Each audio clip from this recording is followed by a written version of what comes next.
Today, I was thinking about where it all began.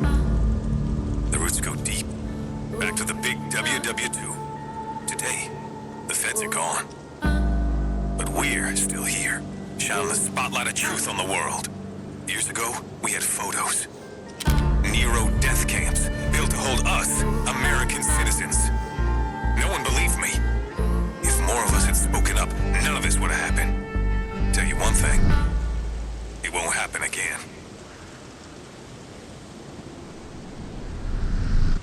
Every time I find myself in one of these places, I can't help but to think what actually happened here. And I mean, you can see it for yourself. You got the abandoned cars, the ripped open tents, and the clothing that was never picked up to begin with. And it's funny because in the beginning, they set up these checkpoints to try and contain the infection. But as we all know now, the only thing it did right was to serve as a feeding ground for most of these hordes. So the people who ran, in the end, just became food. We are looking for the science lab, which I think it's this building right here. Locked tight. Okay, we might be able to get there through the ceiling. From what I remember, there's an opening on the roof and from there you can get inside. Okay, this is the place, but I'll warn you though, if you have a weak stomach, don't watch this. Yeah. If there is one place in this entire game that is definitely haunted, it's this one. The amount of visual storytelling is just unreal though. Looking at the board, it seems like they prefer to take the easy way out and off themselves with some sort of toxic ingredient, and I mean, looking at these, I can't help but to think how I actually got here myself, because after it was all done, it kinda looked the same.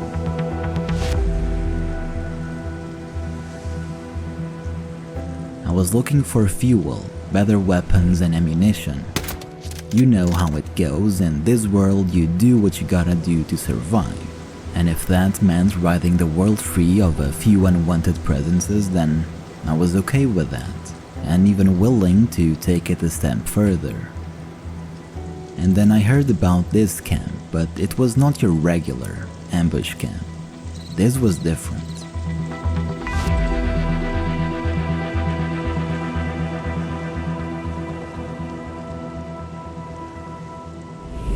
Imagine hell on earth where the puppet masters have as little regard for your life as they do for their own. People that would light themselves on fire just to take you with them. A stark reminder that sometimes it's better to be in the presence of the deceased than with certain people. And I think we can all apply that somewhere in our lives. We have 20 highly motivated Reapers against one guy with a 22 long gun. But still, I do like my odds, I just cannot, ever, break stealth. My plan to take down the Ripper camp was actually pretty simple. I wanted to go around the camp and, while I could, take out individuals without raising an alarm. The NPC firefights in Days Gone are not that hard. Unless you get outnumbered. So I took my time to listen and to see what possible routes the guards were taking, so I could take them out one by one. The other thing I had to consider was the snipers. There were 2 of them, and they had to be dealt with as soon as I possibly could. Gladly though, this one was a bit of a chump with very poor hearing.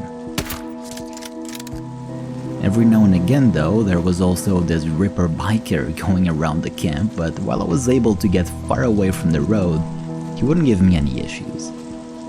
The 22 long gun is not that great, but I actually found it to be really enjoyable for some reason.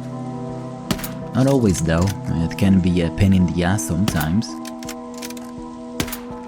Well,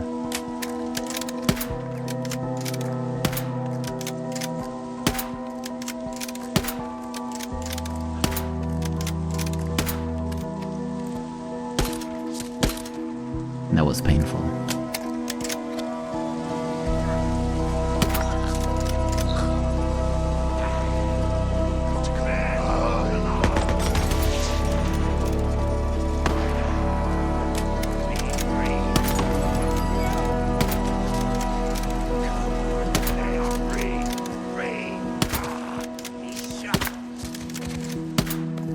I reiterate, as enjoyable as it is still a pain in the ass in the end of the day.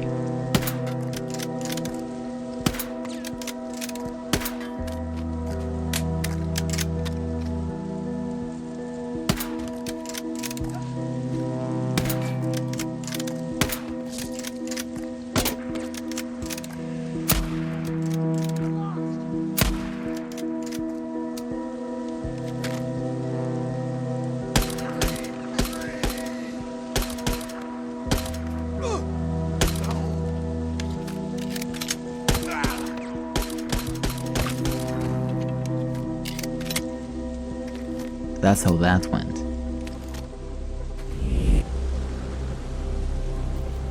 So yeah, that's how we got here. Hopefully now you know why I made the comparison, as we really dropped a lot of bodies there. The story of how I got my M4, it's also an interesting one, but I think I'm gonna save it for later. Now then, we then came all the way here just to reminisce on my past doings, as interesting as I might find them. We are here looking for a box. It's big, red, and important. And it should be somewhere over here. Huh. We might as well get some loot. The more the merrier. I'm gonna need as much of these bottles as I possibly can. Well, here we go. Okay, I'm gonna strap it in, make sure I don't lose it, and now we're gonna hit the fuel station and then look for a place to sleep. Luckily, there's one right next to our location.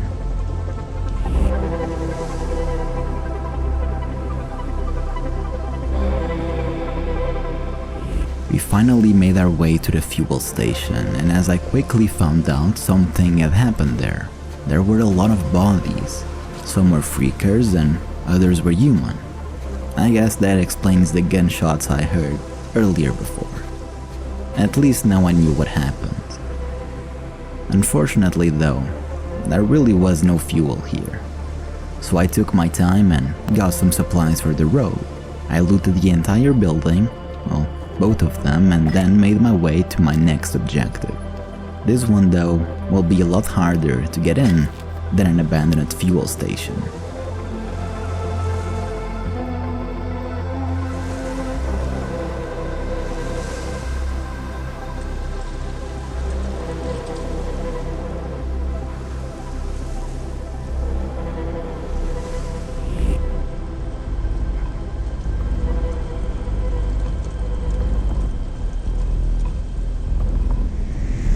Okay then, this is the Bear Bay ambush camp. No rippers this time, just regular bandits, thank god, but it is quite a populated camp though. Lots of cover though, so not too worried. Once we kill the sniper, we should be all good.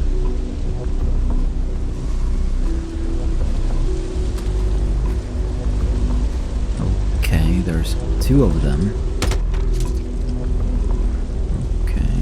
He didn't saw it. That's good. No, I just cannot miss. Come on. Okay. I guess we're going loud.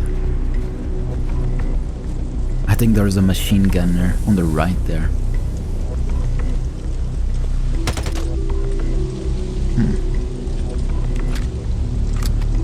What do I do now?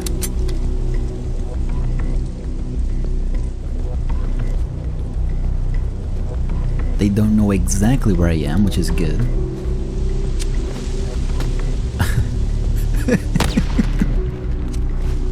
Okay. There we go. We got a machine gunner, which we didn't got a machine gunner. Never mind. He's gotta be dead now, right?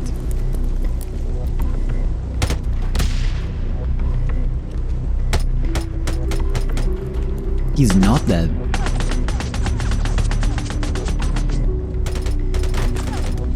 There we go.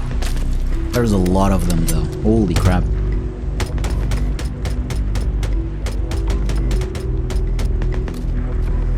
Wow.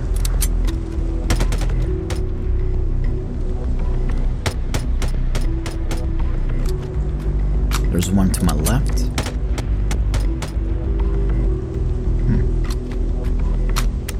I think we're good.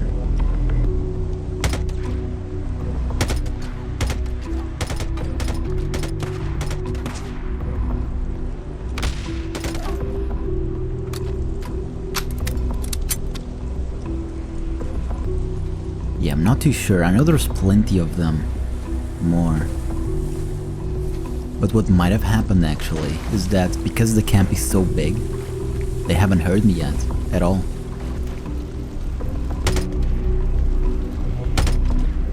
There we go. Wow, these guys are completely clueless. Holy crap, I gotta check my difficulty, I might be playing on an easier one. Okay, he knows. Come on. I really don't want to waste all of my ammo because these guys don't have 5.56, so I have no idea what he's doing. I have no idea, buddy. What the hell?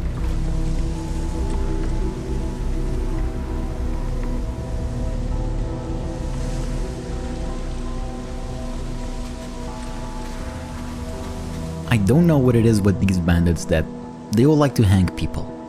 Like, come on, man. I bet there's better ways to spend your time than doing that. Maybe not. Anyways, let's check out the bunker.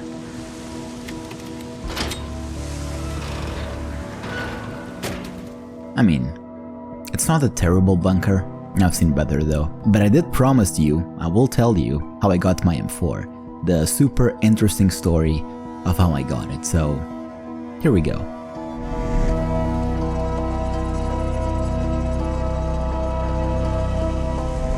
It all began way down south in the Crazy Willies. This was the morning after the Ripper camp, and although there were a few AKs on that one, I was still waiting to grab something a little bit better. I was making my way towards the Chemold College where this video began, and knowing it was going to be a hard and long journey, I decided to stop here and get some supply. And I almost messed it up a few times as well. Damn it, all the hell. Heard enough out of you.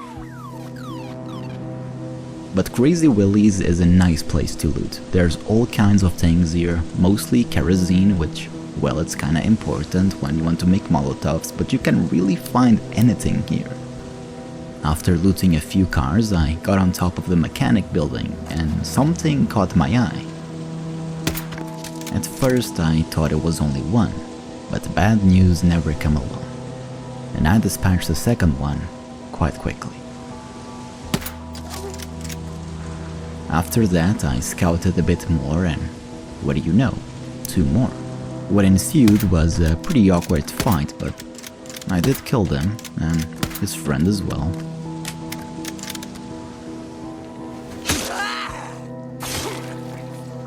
Which was pretty satisfying, to be honest. But not paying attention to the bodies, I went back to the roof near the entrance, got in, and finally looted the place. There is a lot of things here, highly underrated.